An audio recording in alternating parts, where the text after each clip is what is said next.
Selamat pagi Indonesia dan damai sejahtera menyertai kita semua sahabat DMP. DMP in the Morning edisi Rabu 30 Juli 2025 bermula dari sekarang bersama saya Jordan Gozali. Rekod rangkaian peristiwa yang faktual dan terkini untuk Anda selengkapnya.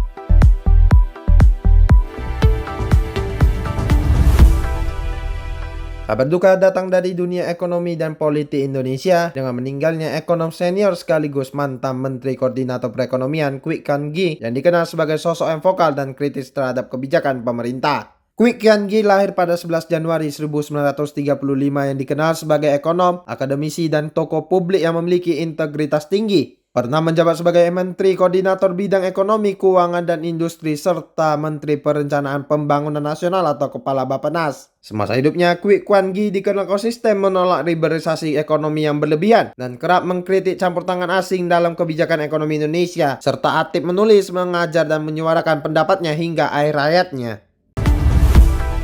Polda Metro Jaya menyimpulkan bahwa kematian ADP berusia 39 tahun seorang diplomat Kementerian Luar Negeri yang ditemukan tewas dengan kepala terbungkus plastik dan lakban tidak melibatkan pihak lain. Kesimpulan ini disampaikan oleh Direktur Reserse Kriminal Umum Polda Metro Jaya Kombes Wira Satya dalam jumpa pers. Dokter forensik dari Rumah Sakit Cipto Mangunkusumo Dr. G. Yoga Towijiwa SPFM mengungkapkan penyebab kematian ADP adalah mati lemas akibat gangguan pertukaran oksigen. Sebanyak 24 saksi telah diperiksa terkait kasus ini, termasuk dari lingkungan rumah kos ADP, keluarga, dan rekan kerja. ADP ditemukan tewas di kamar indekosnya di Menteng, Jakarta Pusat dengan kepala terlilit lakban kuning dan tubuh tertutup selimut biru. Polisi menyita barang bukti seperti lakban, kantong plastik, dan barang pribadi korban serta menemukan sidik jari ADP pada lakban. Penyelidikan masih berlanjut untuk memastikan apakah lakban tersebut dipasang oleh korban sendiri atau oleh orang lain.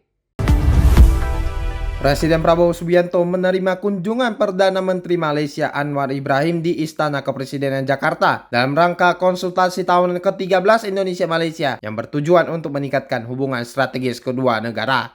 Pertemuan tersebut membahas berbagai isu penting dan peluang kerjasama baru untuk menghadapi tantangan di tingkat kawasan dan global, serta mempererat hubungan bilateral melalui mekanisme konsultasi tahunan tertinggi. Sebelum pertemuan resmi, Anwar Ibrahim telah melakukan makan malam bersama Prabowo yang juga diunggah di media sosial, menunjukkan komitmen kedua pemimpin untuk memperkuat hubungan baik antara Indonesia dan Malaysia.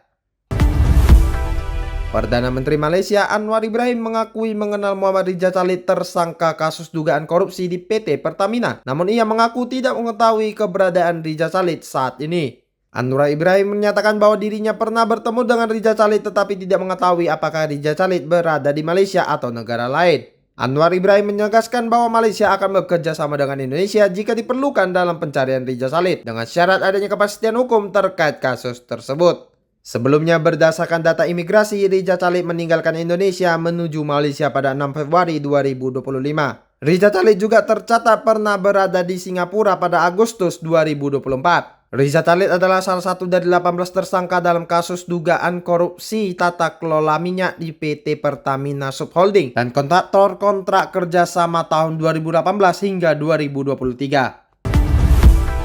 Kebakaran yang terjadi di Pasar Taman Puring, Kebayoran Baru, Jakarta Selatan diperkirakan menimbulkan kerugian mencapai 30 miliar rupiah. Kebakaran tersebut menghanguskan 552 unit kios yang berdiri di lahan seluas 1.500 meter persegi. Penyebab sementara kebakaran diduga akibat korsleting listrik yang terjadi di salah satu kios di Blok D dan E. Peristiwa kebakaran dilaporkan terjadi sekitar pukul 18.02 waktu Indonesia bagian Barat dengan saksi mata melihat percikan api sebelum api membesar. Tidak ada laporan korban jiwa dalam insiden kebakaran di Pasar Taman Puring ini.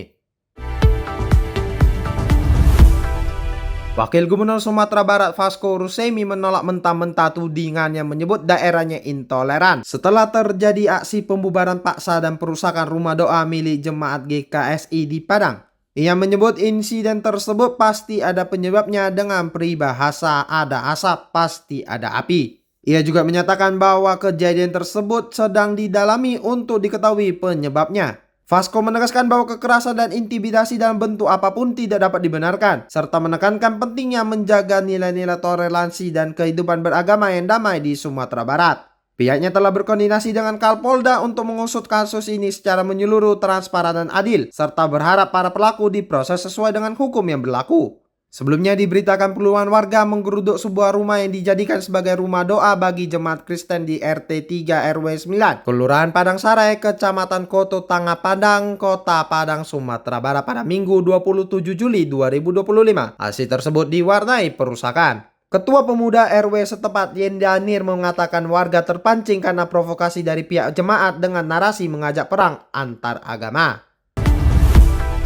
Gelaran Indonesia Horse Racing 2025 yang berlangsung pada 27 Juli 2025 di lapangan pacu Sultan Agung Bantul, Yogyakarta menjadi viral karena diserbu oleh para wibu, penggemar budaya pop Jepang yang membajiri siaran langsung di platform Sarga.co. Fenomena ini diduga kuat terkait dengan popularitas game Uma Musume Pretty Derby yang membuat para penonton berkomentar dengan istilah-istilah khas game tersebut dan menyandingkan kuda pacu dengan karakter game tersebut. Sorotan utama dalam derby tersebut tertuju pada King Argentine, kuda andalan King Halim Stable yang berhasil meraih gelar Triple Crown Indonesia 2025 setelah memenangkan 3 kejuaraan utama dalam satu musim. Kemenangan King Argentine di kelas 3 tahun derby 2000 meter mengungguli Princess Gavi dan Romantic Spartan yang sekaligus mengukuhkan posisinya sebagai kuda pacu terbaik di usia 3 tahun.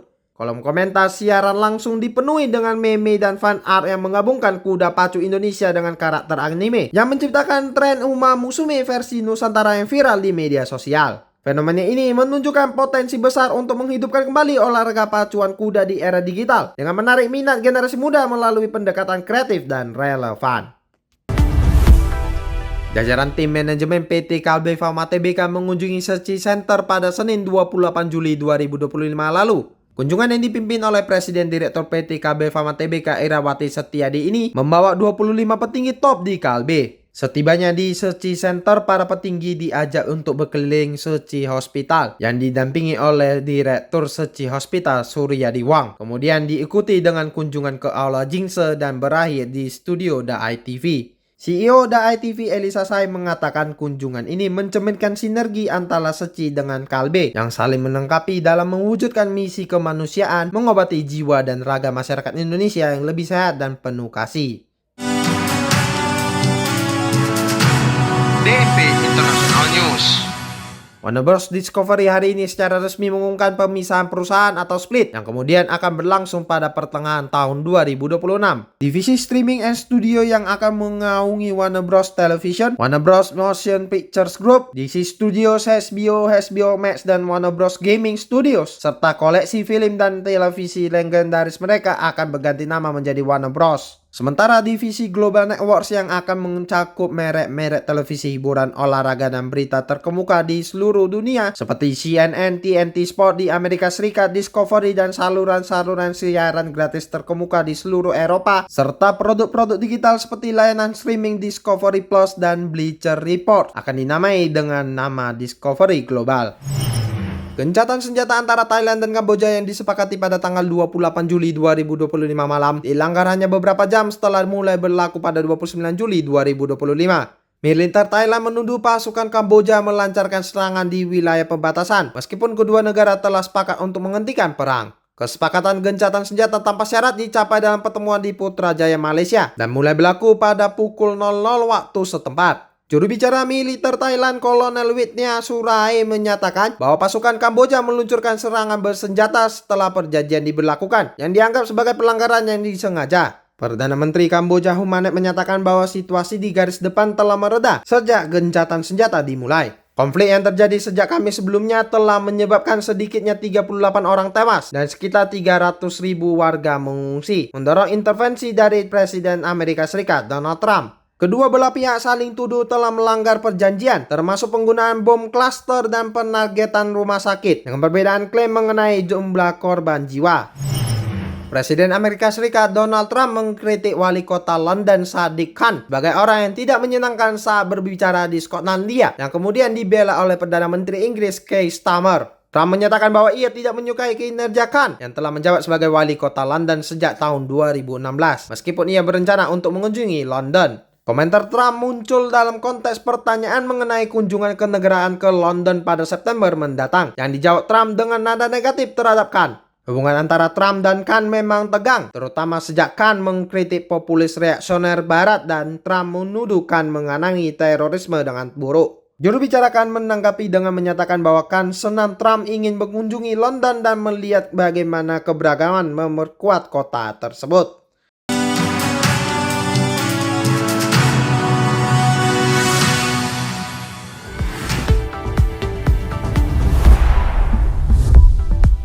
Demikian tadi DMP in the Morning edisi Rabu 30 Juli 2025. Mewakili kerabat kerja yang bertugas, saya Jordan Gozali pamit undur diri. Jubileum 2025 Penziarah Pengharapan. DMP Integrated News, lebih informatif, lebih terinformasi. Selamat pagi Indonesia dan selamat beraktivitas sahabat DMP.